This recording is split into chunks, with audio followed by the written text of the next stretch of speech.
lions roaring in the morning sun, searching for a longer day.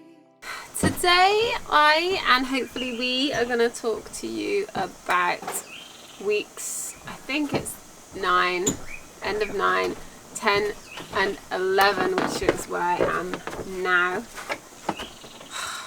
What? Just bum walk across my shut. I'm hungry. I need to stop. I'm hungry. Say hello. No. He is warming up leftover rice and a tin of curried vegetables from last night, and I'm having noodles, which I know is really, really unhealthy, but I'm really struggling. Just walk across my shut. What? Yeah, I'm struggling to actually want to eat anything at the moment, or just little things, and everything's making me feel a bit sicky. And I don't want to cook. I'm not really doing well with the dishes at the moment, so it's lucky that Theo has been a good house husband. Good. Theo's got what's that? What? Want to clean stuff all the time? OCD. OCD. I almost said STD. Yes, so Theo does like things very clean, but normally I'm the one who does the dishes and the cooking. Most of the time I'm getting a bit of a look, but that is true. But lately I have been really rubbish and I've just been tired. We've had such a busy couple of weeks. We've had Theo's doing this, but it's true. It's the summer, it's hot, we are in the middle of the bush, we've had rescues, we've had collarings, we've had translocations, we've had film crews. There's been lots of stuff going on actually. I'm not getting any sympathy from my husband. No, I am a little bit, but not always. Okay. Check your noodles. My noodles, my noodles, my noodles, my noodles. Oh look, you can see my kind of rubbish slight sheet choice of clothes today. I'm actually struggling wearing some of my tighter t-shirts. This is obviously not a work shirt. But some of my tight work shirts, like Theo actually had to interrupt me the other night because we had like donors and our boss and film crew and people here. Sorry, that's just the radio in our tent. Yeah, so the other night Theo had to pull me aside and be like, I can see your stomach. Because I was obviously like not hiding it well enough with my t-shirt. But Theo also had a slip up the other day, but he says he didn't have a slip up. I think he did. Nope. Because we were at the end of a busy day. They don't have a slip up. We were at the end of a busy day, we were in the kitchen, and I didn't have a slip up. one of the guys of the film crew was sat there and we were like chatting, and Theo was like, oh, I'm so knackered or I'm exhausted or something. I can't imagine how you feel, to me.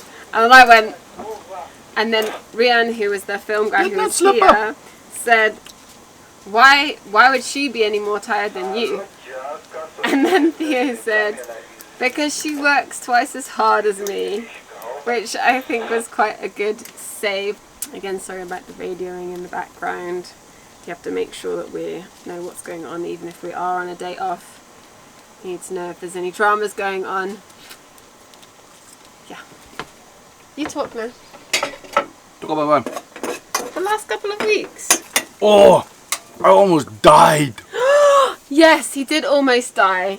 That is an important thing to discuss. Oh, although that was close. Now we've probably brought it up in the context of elephants and collaring and stuff. People probably think it's more dramatic. One of the than elephants actually. almost stepped on me.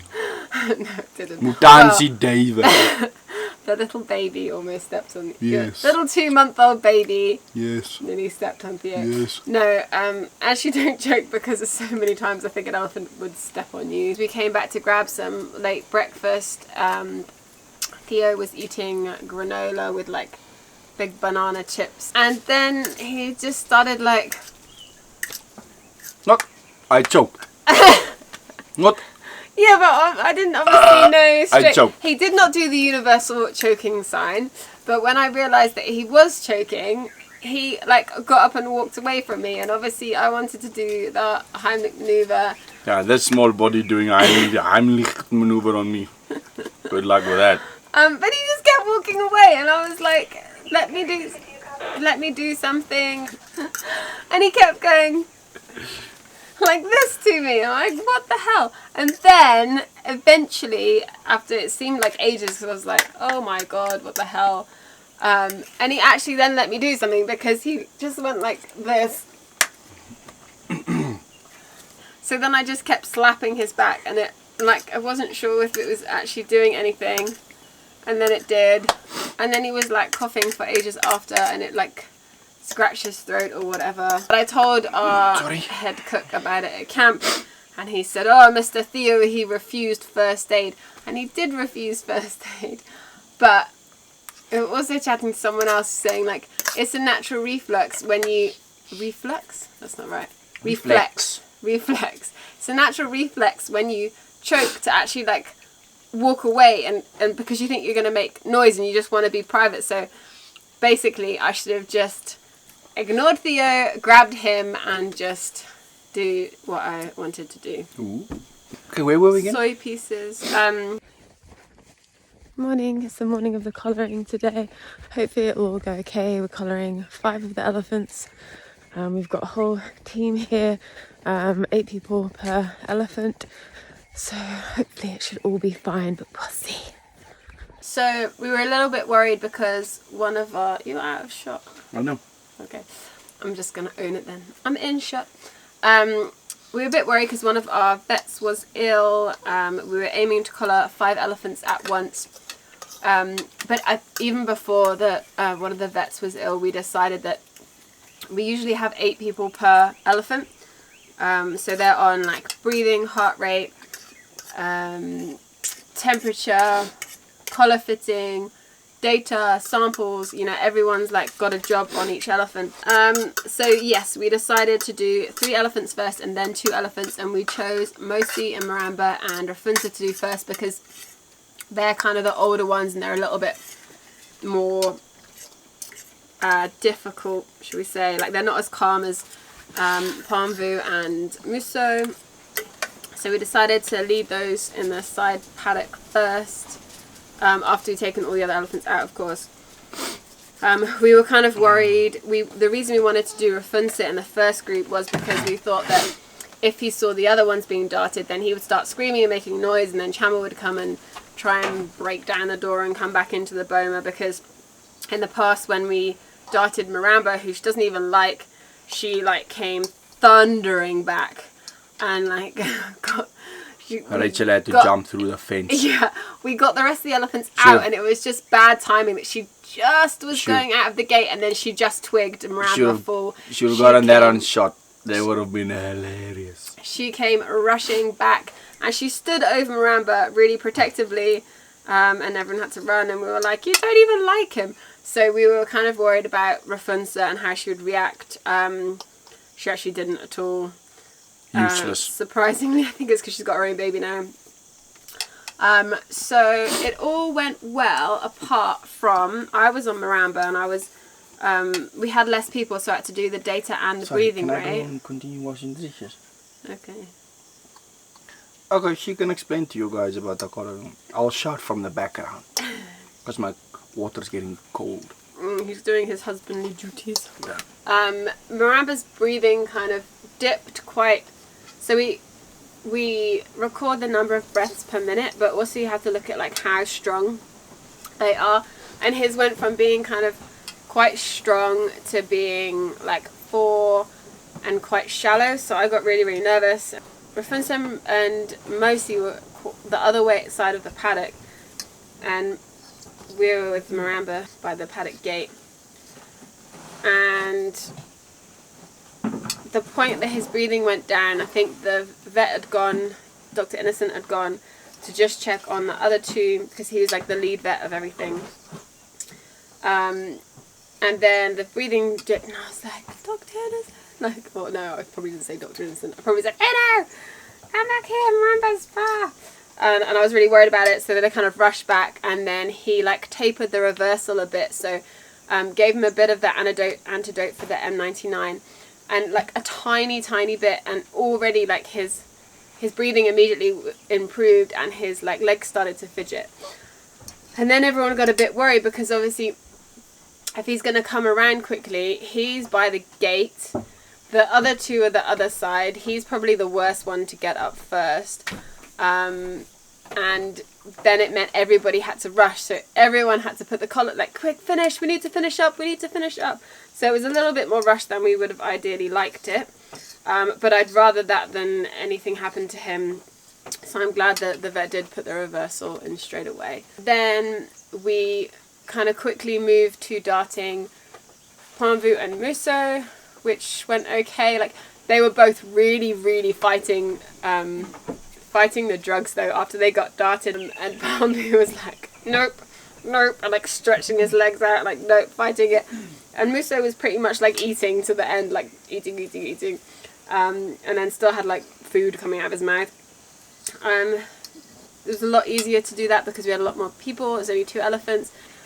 So that went like reasonably well and fast, and then they were up again and it was all okay. So with everything around like these kind of events and stuff, it's not so much of the, well, to me actually it's not even so much of the actual elephant stuff.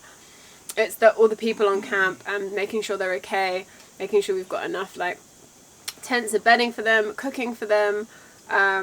It's always, you know, a little bit daunting. But actually we didn't really have that many people. I mean, we've had, for big events like this before, we've had like more than 20 people, and I think we only had like 11 extra people for the collaring and maybe 14 for the translocation. It wasn't as daunting as it normally is when you're like trying to impress people as well as trying to do an operation, as well as trying to feed everyone, as well as trying to keep everyone safe. Get that, you Dos, I want to help you. Yeah. But just take it. All of us are like, no, I don't. Yeah, where's Rian now? Yeah.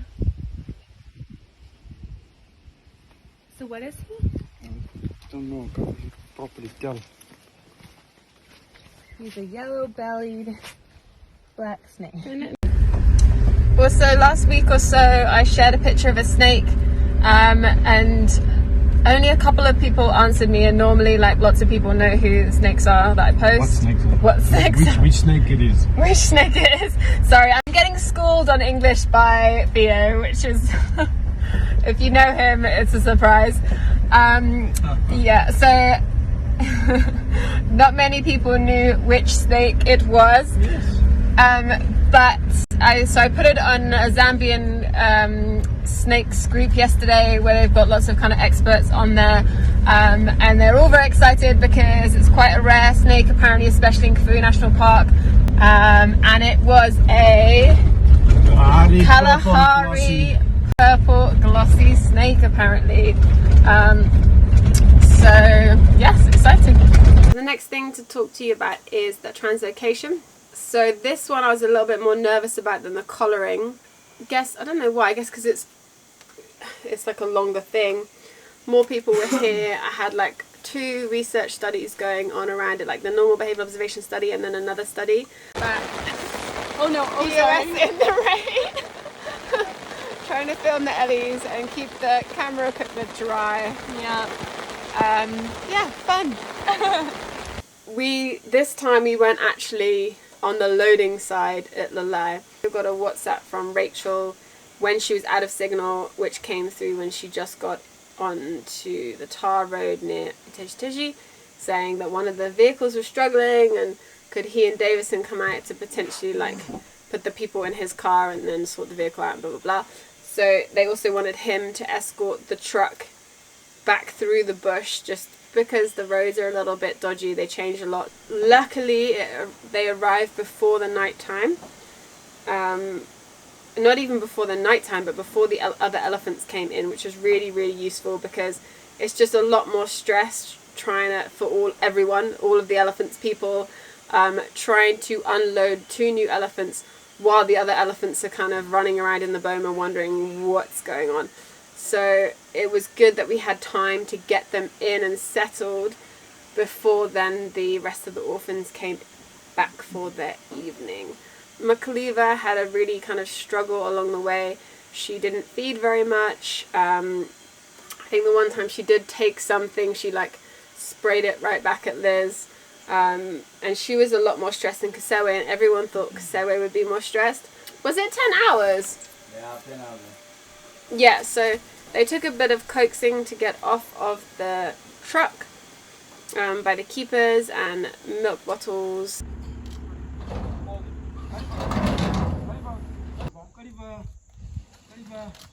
Come on, baby.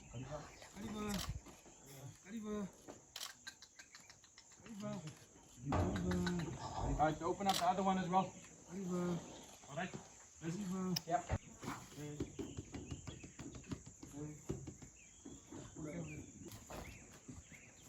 Good.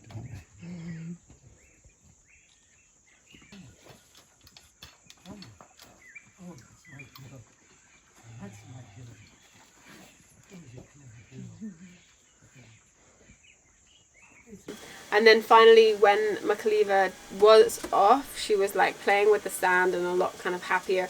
And then she was drinking her milk, which is good because she must have been very thirsty. And then we closed them into the stable. And then the next morning, I don't think I'll go in too much about this because I did a long interview with the film crew about it, and that will come out at some point, I can imagine. But the interactions the next morning were kind of underwhelming. The other elephants didn't all come running back, which is what they normally do when they realise that they've come out of the stable. It was just kind of Mully, who had known them for a year before he moved from the nursery.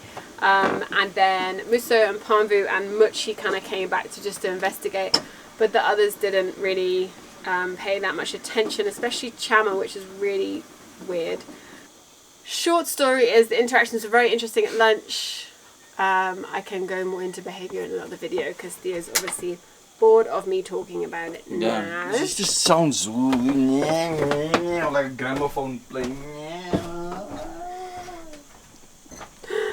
So